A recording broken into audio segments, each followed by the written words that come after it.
saying Storm and out. Do you feel like, and like, hey, what other heroes he's played? Do you feel like he's had a small hero pool? Like, has that hurt EG a bit at this tournament? I don't think he has a small hero pool. Like, I would love to see like Sumail maybe play like some Invoker or something like that. I think that hero can be really good for him and their team. It's just they've had these specific strategies that they've used to get him this far. They pick these Weavers, they pick these Ursas, they pick these Clinks, these incredibly strong side laners for S4 and Arteezy, and then when they win their lanes, Sumail gets that 1v1 and nobody else can come touch him. But when he loses that 1v1 like he did in this last game,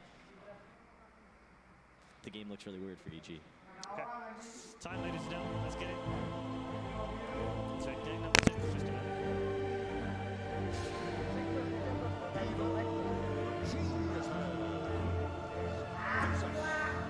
Psg.Lgd.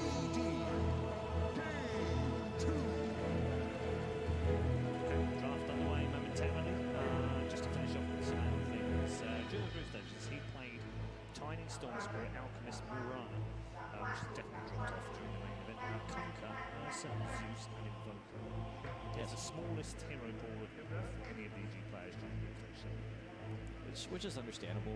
This game rotates around a couple of power picks, especially this late into the meta of this tournament. You know, we've identified the heroes that they're looking to set up for, and I think it would be silly for them to, you know, explore too far outside that comfort zone. So much did you explore during the group stage? It's the smallest hero pool. I mean, I think Croaky talked a lot about it, and some of the other players talked about it in the interview, is everybody is just like watching what everybody else is doing and then like taking it immediately and being like, okay, this is what you do against this hero, this is what you do against that hero. There was, yeah, you just gotta try and pick it up as fast as you can, and I'm curious how much EG learned from even just that first game up here against LGD. Is that the difference between teams now and maybe 3-4 years ago? They learn faster. You have to learn faster in order to keep up. So I guess so. Yeah. If you look at the most successful teams, LGD bans the Enchantress this time because they don't have the first pick. Right, that was a hero that, although like Enchantress didn't seem to have like the biggest impact. I guess the heal was really nice against Venomancer and like the Gyrocopter AOE, but the Enchantress actually allowed FY to roam around on this Earthshaker during the laning phase instead of being stuck in this like 2-1-2 setup. Really did put a lot of pressure on Alchemist. We saw all the good crowds going crazy over those fissures that were stealing the hard camp creeps from Alchemist, and that kind of pressure, like, it definitely slowed it down. Yeah, it takes away a little bit of that gold, takes away a lot of that experience, and just in general makes the Alchemist, especially the way that maybe played afterwards, right, where he was just like, once he took that tower, it almost looked like mid-1 the way he was playing his Clinks, and where he was just fearlessly diving into the enemy side of the map. They found a scenario where they had 2 lane matchups where Ench could win her lane by herself and the Tiny's winning mid. So that's like the freest game for the 4 position to play. Yeah, and Spectre was under a lot of pressure, but I was really impressed by the tier 1 tower defense that they had in that first game. They took this massive team fight. They brought just about everybody up there, I think, and it didn't look like they were going to win the fight until they did. They maybe had the really early Shadow Blade. I really liked the idea of him skipping that Blink Dagger and going for a more stat-based item. If you think about some of these items out here that cost, like, we have Blink Dagger, Boots of Travel, Midas. These items, and even like Radiance to some extent, they're almost backward items because they actually kind of make you weaker, right? Like, I'm a big fan of heroes if they win their lanes to just continue with that momentum, buy that Drums of Endurance, buy that Shadow Blade, and just continue to build. Make yourself tankier, make yourself harder to kill, because if you win your lanes and then you die, the enemy team gets a lot of rebound gold from that.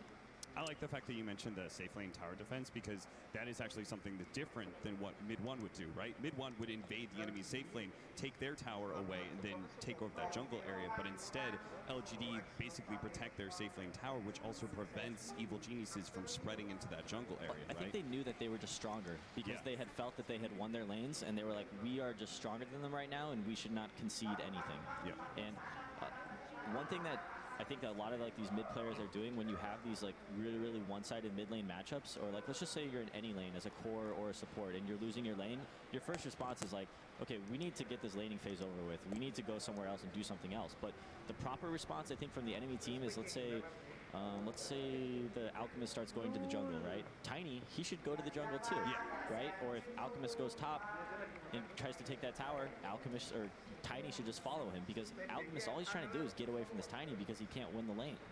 just follow them around and you let your hero matchups carry you through the game. Right. We have a couple of answers in our draft already. The Tiny is banned by Genesis, and they've opened with what Peter pulled out in game number 1, which is the Wraith Willow.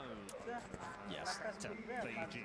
This combo has haunted me this tournament. It's like you don't want to waste one of your bans on these heroes, and you know they're not like these heroes don't have incredible